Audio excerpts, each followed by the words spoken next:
현대 신자들은 잘못 인도되었고 그것은 큰 대가를 치릅니다. 거짓 교사들은 천국에 들어갈 수 없기에 스스로 조심해야 합니다. 교사는 선지자, 목회자, 신학학자, 성경교사 등 가르치는 자의 범주에 들어가는 사람들입니다. 문제는 예수님의 말씀과 교사들의 가르침이 미세하게 다르다는 것입니다. 그들로 인해 현대의 신자들은 잘못 인도되고 있습니다.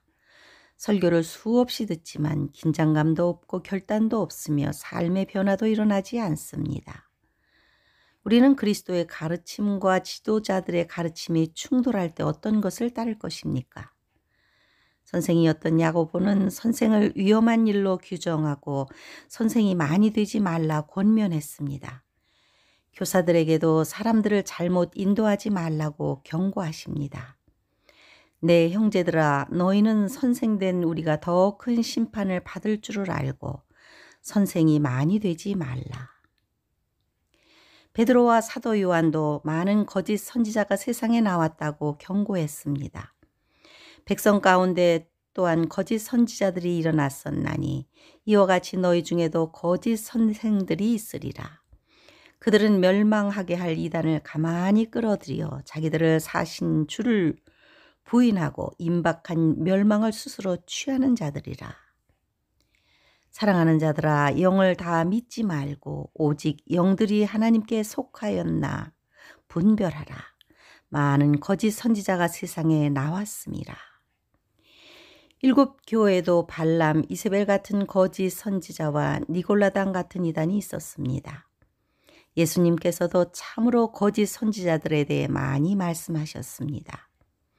거짓 선지자를 삼가라. 양의 옷을 입고 너희에게 나아오나니 속에는 노략질하는 일이라. 그들의 열매로 그들을 알지라. 거짓 선지자가 많이 일어나 많은 사람들을 미혹하겠으며 거짓 선지자들이 보이는 특징은 무엇입니까? 거짓 선지자는 나쁜 열매를 맺습니다. 윤리적이고 도덕적인 삶이 없는 교사들의 설교는 모두 거짓입니다. 지도자는 말이 아니라 열매로 평가받아야 합니다. 나무는 잎사귀의 무성함이 아니라 좋은 열매로 판단해야 합니다. 삶이 세상에서조차 비난을 받으면 그 사람은 양의 털을 쓴 사람입니다. 믿는다는 자들이 뉴스를 타고 하나님의 이름을 비방받게 만들고 있습니다. 그들은 호색과 탐심을 쫓아 그들의 이득을 취합니다. 현대의 많은 분들이 탐심을 쫓아갔고 그들은 땅에서 자기의 상을 다 받았습니다. 그들은 사람들로부터 칭찬을 받습니다. 거짓 선지자는 세상에 속하였고 세상의 말을 합니다. 세상이 지향하는 방식을 따라가게 합니다. 거짓 선지자는 좁은 길에서 넓은 길로 밀어내는 사람들입니다. 세상의 평안함과 안락함을 추구하지만 그 길은 넓은 문과 연결되는 위험이 있습니다.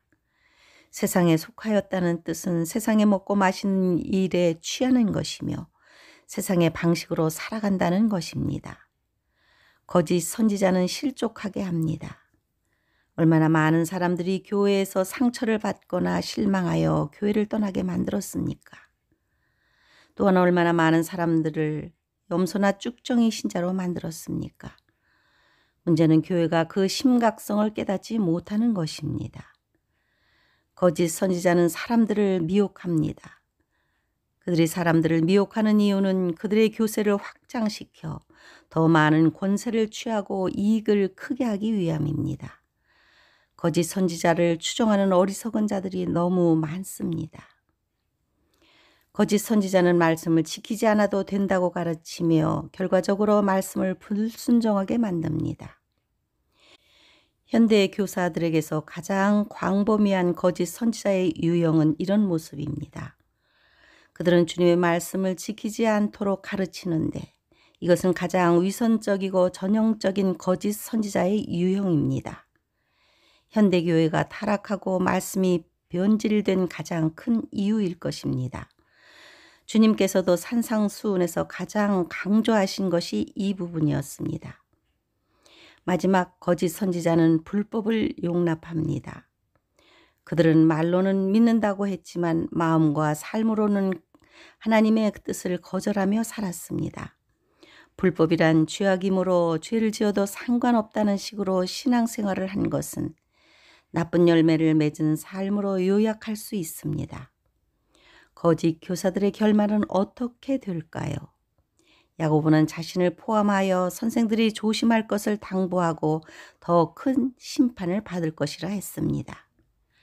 예수님은 주여 주여 말하는 그들을 향하여 나는 너를 도무지 모른다 말씀하셨습니다. 현대 교사들은 주여 주여 하기만 하면 구원받는다고 가르치니 주님의 말씀과 상충합니다. 또한 그들의 말을 듣고 모래 위에 집을 지은 자들이 그날에 무너짐이 심할 것이라 했습니다. 올바른 교사들은 말씀을 기록된 대로 가르치고 희석하지 않으며 죄를 용납하는 식으로 가르치지 않도록 해야 합니다. 하나님의 백성의 특징은 하나님이 주신 말씀대로 순종하며 사는 것뿐입니다. 그 외에 다른 말로 가르치는 자들을 조심해야 할 것입니다. 하나님이 없다고 믿는 자들은 세상에서 가장 어리석은 자들이지만 하나님의 말씀을 듣고 행하지 않는 자들도 어리석은 사람이라 하십니다. 나의 이 말을 듣고 행하지 아니하는 자는 그 집을 모래 위에 지은 어리석은 사람 같으리니 그날의 공적을 시험할 때 그들의 집은 타버릴 것입니다. 말만 하는 것처럼 쉬운 일은 없습니다. 하나님의 나라는 무익하고 게으른 종들이 쉽게 들어가는 곳이 아닙니다. 경건한 삶이 없으면 결코 천국에 들어가는 일은 없습니다. 오늘날 교회에 출석하는 모든 사람이 하나님의 자녀가 아니라는 사실입니다. 그리스도인이 아니면서 그리스도인이라 착각하는 사람들이 많습니다. 그렇다고 당장 우리가 어떤 조치를 취할 필요는 없으며 하나님께서 그날에 분명하게 분리하실 것입니다.